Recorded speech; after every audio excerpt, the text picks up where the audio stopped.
Hi guys, আবার একটা নতুন ভিডিও নিয়ে চলে এলাম। তো আজকে আমরা দেখাবো ফেসবুক মেসেঞ্জারে অনলাইন অফ কিভাবে করবেন। তো প্রথমে অফ করার জন্য আপনাকে ফেসবুক মেসেঞ্জারটি ওপেন করতে হবে।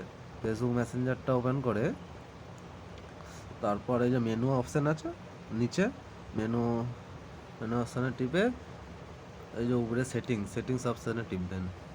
সেটিংস অপশানে টিপে একটু উপর দিয়ে যাবেন, এই যে অ্যাক্টিভ স্ট্যাটাস বলে লেখা আছে, অ্যাক্টিভ স্ট্যাটাস টিপবেন, দিয়ে এটাকে অফ করে দেবেন।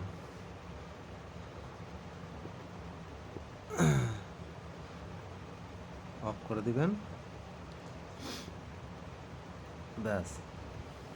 আর আপনারা চাইছেন যে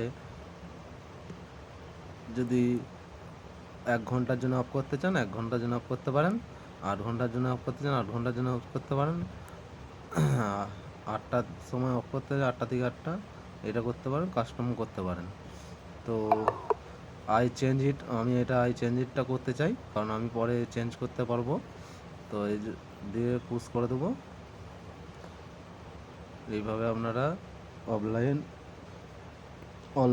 অনলাইন থেকে অফলাইন করতে পারবেন। তো চলুন বন্ধুরা, এই ছিল ভিডিও। Tata, bye bye. যদি ভিডিওটা ভালো লাগে লাইক সাবস্ক্রাইব করে দিবেন।